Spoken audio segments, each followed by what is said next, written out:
This is Eric from Pack Hacker, and today we're taking a look at the WANDRD TRANSIT Carry-On Roller, which I've been testing for the past 2 weeks. Let's dive in.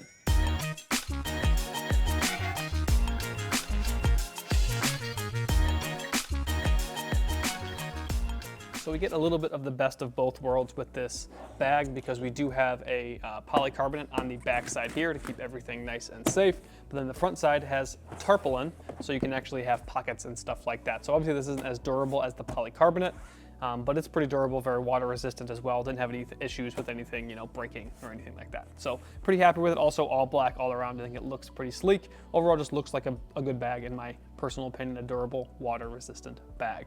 So we've got YKK zippers throughout the pack, or I shouldn't say pack, the bag. Very easy to open and close. Come around to the zippers here. So these are locking zippers on the main compartment. I'll lift it up and show you real quick. They're kind of connected there. So basically what you do is they twist like so and then pull out, and then you can just stick them back in there and close them. So it's not foolproof. If someone really wants to get in, they are going to get in, but like just if you're wandering around and don't want any wandering hands sticking into your bag, it's a good way to keep things safe. So we do have some Woojin buckles on the inside, which we'll get into in just a little bit. But overall, the hardware on the outside and the materials are very durable. Get a nice WANDRD logo down here that's pretty, it's very big, but it's black, so it matches the bag, so it's not really like shouting at you or anything like that, which I like. On the top here, we have a nice big handle, not very well padded, but pretty well padded. I'm not sure exactly what's in there, but it's got a nice feel to it, and you can hold on to it pretty comfortably for an extended period of time. It's not too claustrophobic or anything like that, at least for my hand, so I'm happy with that. And it's not really in your way either, because it kind of just folds down like that. And we have the same handle on this side over here, and then again on this side over here. And in between the handles, we have all of these little, let me get a better look at it, maybe bring it down, all these attachment loops that run like this. So a nice addition if you want to attach stuff to your rolling luggage.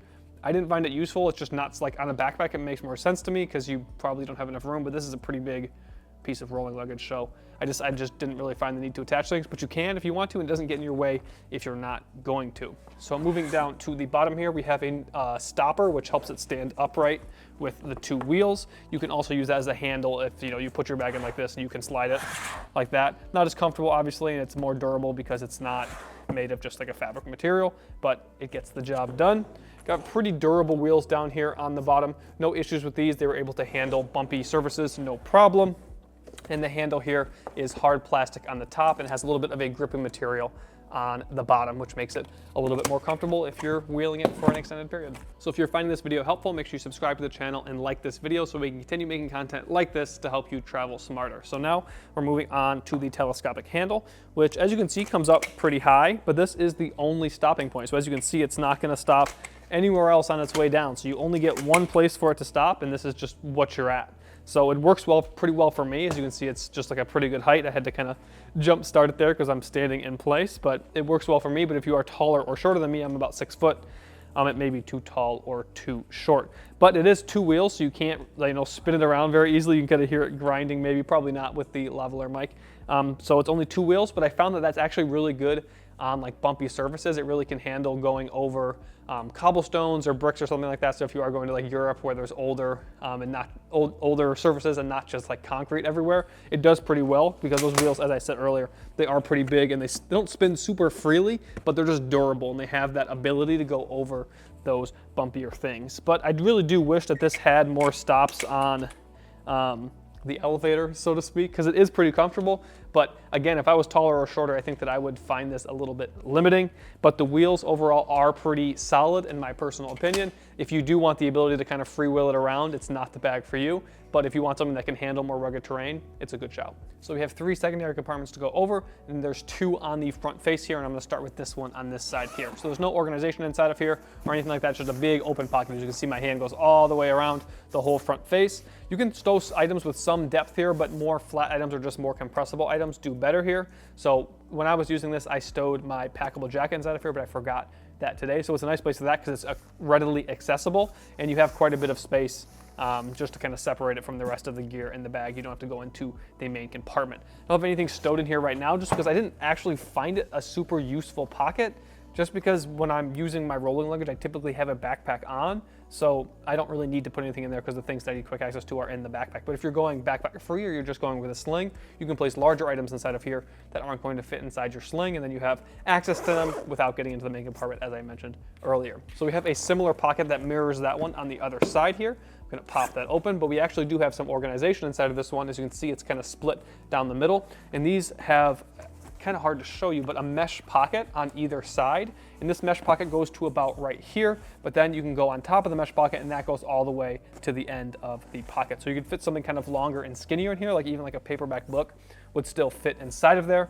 Again, I didn't find this super useful for me because again, it's gonna be in my backpack or my sling, but I did find stowing my phone and my wallet in these pockets worked pretty well if I wasn't going to be carrying my backpack or my sling or something like that. It is kind of hard to access it because it is stitched like right here, so you can't really open this very wide compared to this pocket over here, which you can kind of get open wider because there's no stitching there. So you can see what's in there a little better than this one over here, which is just a little bit more challenging to do that. But it's a nice addition, and then again, these pockets don't get in your way if you're not using them like I didn't, and it shares space with some of the other compartments here and even the main compartment this side. Let me put it this way, this side of the main compartment. So if you don't have anything stowed inside of here, you're gonna get a little bit more room in those other compartments. So speaking of those other compartments, we do have a top pocket here. It's gonna be kind of challenging to show you this, but the zippers come down.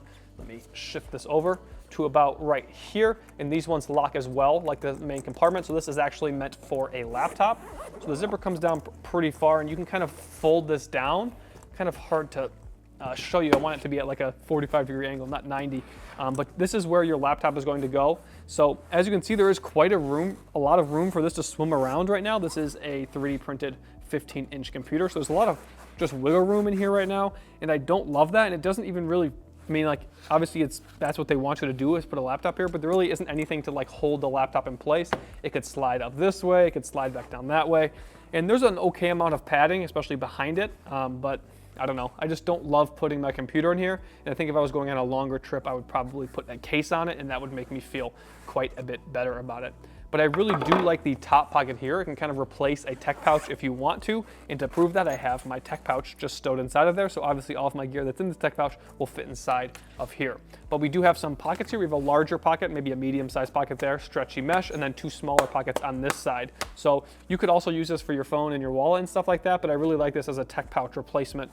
If you're going somewhere, you can kind of just use this as your tech pouch and then maybe use your sling as a makeshift tech pouch if you need to take tech somewhere that you aren't bringing this bag. So I really like this because you could even throw like a laptop charger with like a big brick inside of here, and it's going to fit, and then you kind of have all your tech in one place. You can put your laptop there and then all of your chargers and stuff right there. So I really like that you're able to have these pockets on this pack because of this tarpaulin on the front, but this isn't the most thick material, so it is very durable and very water resistant, but there's just not a ton of padding there. So just be careful what you're throwing inside this area. But overall, very happy that we have some secondary compartments and not everything has to go in the main compartment. So now it's time to go into the main compartment, and I'm gonna try and give you guys a little bit better look at locking and unlocking these zippers. So there it is right there right now. You twist it like that and it pops open, and to lock it again, you can see it's got those little nubs on there. So it just pops in like that, and then you twist it. So it just gives you a little bit of peace of mind that no one is popping in and out of your luggage when you don't want them to. So we're gonna open this now. Obviously it goes all the way around. And I should mention too that there are actual lock mechanisms on these zippers if you want to put like a travel lock on there. Just make sure that it is a TSA approved one. So if you have to check your bag, like if they run out of space in the overhead bins, TSA can get in there if they need to, or just you don't ever want them to have to cut open your bag for any reason. So popping this open now, it kind of has very similar organization to what we're used to seeing from rolling luggage. On this side over here, we have some organizers and then a little bit of space underneath this divider, and then compression straps on this side over here. So on this side, as I mentioned, we have these pockets. So you have the mesh one here, and I like this because you can see what's inside of it, and also it is a little bit breathable. So you could put things you want to be able to have a little bit of air there, or you don't care, I guess I should say. Like you could put clean socks and underwear here if you wanted to, and then maybe you want to put some dirties inside of here so that way they can't really permeate this as easily as they can, the mesh. You could also not put clothes in here at all, and this could be extra storage for things to do, or like your documents could go in here. You have books, maps, whatever you want to throw inside of here. Pretty easy to figure out what you want to put inside of there. Or right now I don't have anything in there. It doesn't get in the way. You don't have to use it if you don't want to. Maybe I'm in the minority here, but I typically actually don't really use stuff like this other than for like maps. When I get there, I can put my maps and stuff inside of here. But again, I think I might be in the minority there. Very easy to use them though. The flap opens like this, and I've just got some packing cubes stowed inside of here. I could definitely fit a little bit more gear inside of here, but I think it's worth noting that if I do take these out of there, the laptop compartment in the front loses a little bit of its tightness that it was showing earlier. So I'm gonna pop that open now and throw the laptop inside of there, and it's not nearly as tight as it was. So if you aren't stowing as much gear inside of that compartment, this laptop is gonna move around quite a bit more, and that kind of illustrates my issue with this compartment is if you're not completely packed out here or kind of using a lot of this space, your laptop is gonna slide around a bit more, and I don't love that. So typically when I'm traveling, I do use this part here to put clothing and stuff like that, so I don't necessarily have to use packing cubes, or if I am using packing cubes, so that they're all kind of in one place, and I can use this as kind of like my wild west of storage. So keep that in mind if you are planning to bring a laptop with this rolling luggage, because you need to put stuff in there, otherwise it's gonna be just moving around a little bit too much for my liking. So over here we do have the compression straps that I mentioned, magnetic buckles, very easy to use. I do really just appreciate a simple buckle sometimes with these magnetic ones. I'm pretty used to them at this point. They're easy to use. And you have strap keepers here. You can tighten these up, cinch them down as much as you want to. I don't have a ton of gear inside of here right now, so it isn't cinching a ton, but you can see there's, I guess I cinched it a bit. And you actually probably couldn't get too much more cinch out of there. But these, in my opinion, I mean, obviously you call them compression straps, and they will compress, but they're really not doing a ton of compression, just kind of based on where they're mounted on the sides, and you'll kind of see that as I get some of this gear out of here. So we just have a tech pouch, a long sleeve shirt to stay warm, and then a pair of shoes. So these are clean shoes. You obviously, if you have a pair of shoes that you wear a ton, you're gonna wanna put like a shoe pouch or something like that. But as you can see on the side here, these where this is mounted, you're really not gonna get a ton of compression because it kind of just sits on the top. But if it were to be mounted on the bottom, you could get more compression, but that's really just a personal preference. I always like them to be mounted near the bottom, but it seems like less and less of the brands are doing that, so maybe I'm the only one who likes doing that. But you have a huge open space here, and you also have a tracker pocket up here on the top. It's gonna be challenging to show you that, but you can slide an air tag or a tile or something in there to make sure you know where your bag is, especially if you have to check your bag if they run out of room. You can put this in there to make sure you know where it is if it doesn't make it, or if it does make it, that once you land, you can just check on it, which I like. So a ton of room here, a little bit of organization over here, but this is obviously the bulk of the space. But overall, very happy with the dynamic between standard carry-on luggage and then the soft-sided carry-on luggage up here with these pockets. So it just depends how you travel, if this works for you, and whether you're willing to use 2 wheels instead of 4. So there you have it, the WANDRD TRANSIT Carry-On Roller. Thanks for keeping it here at Pack Hacker, your guide to smarter travel. We'll see you on the next one.